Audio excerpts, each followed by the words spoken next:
Hello friends, बागड़वा SB के YouTube channel पर आप सभी का स्वागत है। यहाँ हमने साइंस टेस्ट सीरीज शुरू कर रखी है और ये टेस्ट नंबर 13 है जो रीट लेवल सेकेंड, इसके अलावा army, SSC, GD, 10+2, railway, MTS, police सभी में इम्पोर्टेंट साबित होगा, जो एनसीईआरटी और आरबीसी पाठ्यक्रम पर आधारित है। तो एक बार वीडियो को ज़्यादा से ज़्यादा शेयर कर दें तमाम दोस्तों के साथ, और पहली बार विजिट कर रहे हैं तो चैनल को सब्सक्राइब जरूर कर लें ताकि सबसे पहले नोटिफिकेशन आपके पास पहुंच सके। फ्रेंड्स, आज जो हमारा टॉपिक रहेगा दैनिक जीवन में रसायन, जिसका पहला लेक्चर मैंने टेस्ट नंबर 12 में बताया था, और आज कुछ स्पेसिफिक जानकारी जो है दैनिक जीवन रसायन के अंदर कुछ क्वेश्चन हमारे बचे हुए हैं, वो क्वेश्चन हम इस वीडियो में देखेंगे। तो चलते हैं बिना टाइम गवाए क्वेश्चन पे। सोडियम कार्बोनेट का निर्माण किस विधि द्वारा किया जाता है?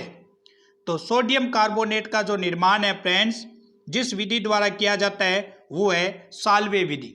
साल्वे विधि के द्वारा हम सोडियम कार्बोनेट का निर्माण करते हैं। सोडियम कार्बोनेट क्या होता है फ्रेंड्स? Na2CO3.10H2O, इसको बोलते हैं सोडियम कार्बोनेट। ये सोडियम कार्बोनेट है, इसी को बेसिक भाषा में हम बोलते हैं कपड़े धोने का सोडा। कपड़े धोने का सोडा और सोडियम कार्बोनेट, जिसको साल्वे विधि के द्वारा बनाया जाता है। देखते हैं कुछ स्पेसिफिक जानकारी। यहाँ आप देख सकते हैं, इसे कपड़े धोने का सोडा कहते हैं, और ये एक अन्य विधि में बेकिंग सोडे को गर्म करने पर सोडियम कार्बोनेट प्राप्त होता है। तो सोडियम कार्बोनेट किस से प्राप्त किया जाता है? सोडियम बेकिंग जो हमारा सोडा है, इससे ही हम सोडियम कार्बोनेट प्राप्त करते हैं, और इसे पुण्य क्रिस्टलीकरण द्वारा धावन सोडा प्राप्त होता है। जब उसका पुण्य क्रिस्टलीकरण करते हैं तो हमें धावन सोडे के रूप में सोडियम कार्बोनेट प्राप्त होता है, जिसमें क्रिस्टल जल के अणुओं की संख्या फ्रेंड्स 10 होती है। नेक्स्ट क्वेश्चन है कि निम्न में से धावन सोडा, जिसको सोडियम कार्बोनेट बोलते हैं, इसके गुण कौन से हैं? तो क्या यह सफेद क्रिस्टलेट ठोस होता है? बिल्कुल, धावन सोडा या सोडियम कार्बोनेट सफेद क्रिस्टलेट ठोस होता है। जलीय विलयन क्षारीय होता है, तो इसके जलीय विलयन क्षारीय होता है, और इसको गर्म करने पर सोडा एस बनता है। जब इसको गर्म कर दिया जाता है तो सोडा एस बन जाता है। तो फ्रेंड्स, तीनों ही स्टेटमेंट क्या है? सही है। तो हमारा जो आंसर रहेगा इसमें आंसर नंबर 4 रहेगा। अपमार्जक के रूप में सोडियम कार्बोनेट का यूज करते हैं, कागज पेंट उद्योग में उपयोग करते हैं, और धुलाई व सफाई के अंदर भी सोडियम कार्बोनेट का यूज किया जाता है। ये इसके कुछ उपयोग है। नेक्स्ट क्वेश्चन है, प्लास्टर ऑफ पेरिस सर्वप्रथम कहाँ बनाया गया था? तो प्लास्टर ऑफ पेरिस सर्वप्रथम, जिसको शॉर्ट में हम पीओपी बोलते हैं, प्लास्टर ऑफ पेरिस, इसको सर्वप्रथम फ्रांस के अंदर बनाया गया था। फ्रेंड्स, कहाँ बनाया? सबसे पहले फ्रांस के अंदर बनाया गया था। किस तरह से बनाते हैं प्लास्टर ऑफ पेरिस को? कि फ्रेंड्स, जो जिप्सम होता है हमारा 2ACSO4.2H2O, ये हमारा जिप्सम का फॉर्मूला होता है, जिसके अंदर क्रिस्टल जल के अणुओं की संख्या 2 होती है। इसको जब हम 393 केल्विन टेम्परेचर पर गर्म कर देते हैं तो हमारे पास जिप्सम के अर्धहाइड्रेट प्राप्त होते हैं, जिसको हम प्लास्टर ऑफ पेरिस कहा जाता है। तो यहाँ देख सकते हैं, जिस जिप्सम को 393 केल्विन पर गर्म करने पर क्या प्राप्त होता है? प्लास्टर ऑफ पेरिस प्राप्त होता है। प्लास्टर ऑफ पेरिस का क्या रहता है रासायनिक फॉर्मूला? तो ये रहता है CaSO4.1/2H2, जिसको बोलते हैं कैल्शियम के हाइड्राइड के रूप में भी बोलते हैं। आधा जल होता है इसमें। किसके अंदर यूज किया जाता है? श्वेत चिकना ठोस होता है ये, और इसमें जल मिलाने पर ये ठोस और भी कठोर हो जाता है। तो ये हमारा प्लास्टर ऑफ पेरिस, जिसको शॉर्टकट में पीओपी बोलते हैं, सर्वप्रथम फ्रांस के अंदर इसको तैयार किया गया था।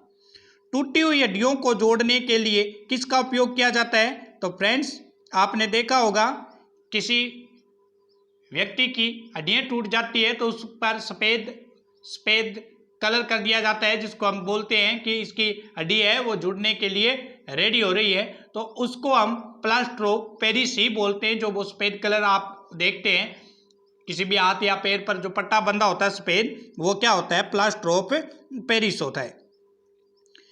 इसके अलावा इसका उपयोग जो है पीओपी का दंत चिकित्सा में किया जाता है। मूर्तियां या सजावटी सामान बनाने के लिए भी इसमें भी प्लास्टर ऑफ पेरिस पीओपी का यूज करते हैं, और अग्निशय पदार्थ बनाने में भी इसका यूज किया जाता है। ये कुछ उपयोग है जहां हम प्लास्टर पेरिस का यूज करते हैं।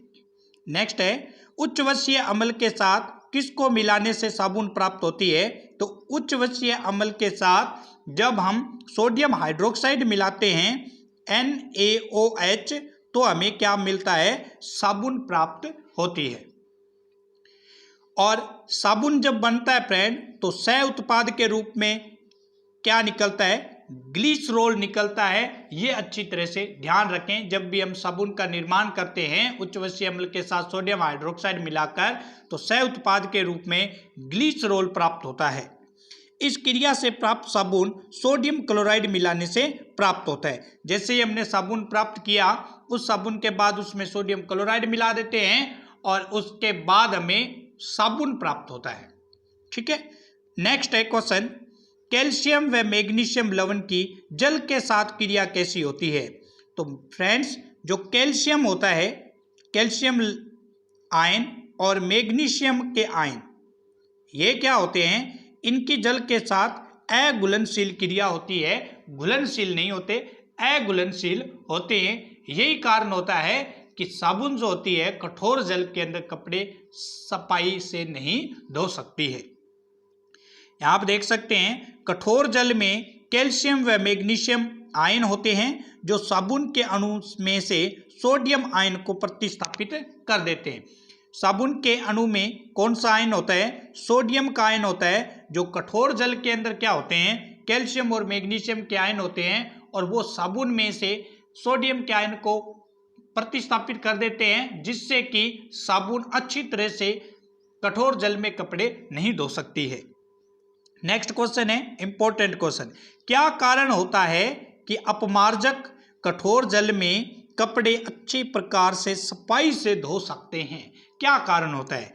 क्या कैल्शियम व मैग्नीशियम आयन सोडियम आयन को प्रतिस्थापित करते हैं, या फिर कैल्शियम व मैग्नीशियम आयन सोडियम आयन को प्रतिस्थापित कर सल्फोनेट बनाते हैं? क्या ये लवण बनाते हैं या सल्फोनेट बनाते हैं? तो फ्रेंड्स, कैल्शियम और मैग्नीशियम आयन जो होते हैं वो सोडियम आयन को प्रतिस्थापित करके लवण बनाते हैं। ये तो किस में होता है, साबुन के अंदर होती है। और कैल्शियम व मैग्नीशियम आयन सोडियम आयन को प्रतिस्थापित करके सल्फोनेट बनाते हैं। ये प्रक्रिया किस में होती है, अपमार्जक में। इसी कारण अपमार्जक अच्छी तरह से कपड़े कठोर जल में धो सकता है। नेक्स्ट क्वेश्चन है, अपमार्जक के अंदर क्या होता है, सोडियम एल्किल सल्फेट होता है और सोडियम एल्किल बेंजिल सल्फेट होता है। ये दोनों नाम आपके लिए इंपॉर्टेंट है। अपमार्जक में सोडियम एल्किल सल्फेट पाया जाता है और सोडियम एल्किल बेंजिल सल्फेट पाए जाते हैं। एक तो एल्किल बेंजिल सल्फेट और एक एल्किल सल्फेट। यहाँ देख सकते हैं मिसेल निर्माण की प्रक्रिया दे रखी है आपको डायग्राम के अंदर, किस तरह से मिसेल का निर्माण होता है। नेक्स्ट क्वेश्चन है इसी से मिलता जुलता, ये जो फ्रेंड्स डायग्राम है इसके अंदर ये जो भाग आपको दिखाई दे रहा है, ये पूंछ के रूप में हाइड्रोजन पूंछ होती है। ये तो होती है अंदर की तरफ, और जो ये वाला भाग है ये क्या होता है, बाहर की तरफ होता है। जल हाइड्रोजन पूंछ जो होती है जल विरोधी होती है, जल का विरोध करती है। और ये जो कार्बनिक भाग होता है बाहर, जिसको बोलते हैं CO नेगेटिव, ये जो कार्बनिक ध्रुवीय भाग होता है ये क्या होता है फ्रेंड्स, जल रागी होता है और जल के अंदर आसानी से घुलनशील होता है। लेकिन हाइड्रोजन पूंछ जो अंदर की तरफ काम करती है ये क्या होती है, जल विरोधी होती है। इस तरह से किसका निर्माण होता है, मिसेल की संरचना का निर्माण होता है। नेक्स्ट क्वेश्चन है, मिसेल निर्माण में हाइड्रोकार्बन की पूंछ होती है तो किधर होती है, अंदर की तरफ होती है। और जो कार्बनिक भाग होता है COC नेगेटिव, ये क्या होता है, बाहर की तरफ होता है। तो इस तरह से हमने दैनिक रसायन से बचे हुए जो सेकंड पार्ट में हमने क्वेश्चन देखे, टॉप 20 क्वेश्चन हमने पहले देख लिए थे वीडियो नंबर 12 सीरीज का जो 12 वीडियो था, और सीरीज नंबर 13 में हमने दैनिक रसायन के बचे हुए क्वेश्चन देखे हैं। तो thanks for watching my video. Channel को ज़्यादा से ज़्यादा सब्सक्राइब, लाइक और शेयर करें, और कल मिलेंगे न्यू वीडियो के साथ। तब तक के लिए थैंक यू, धन्यवाद दोस्तों।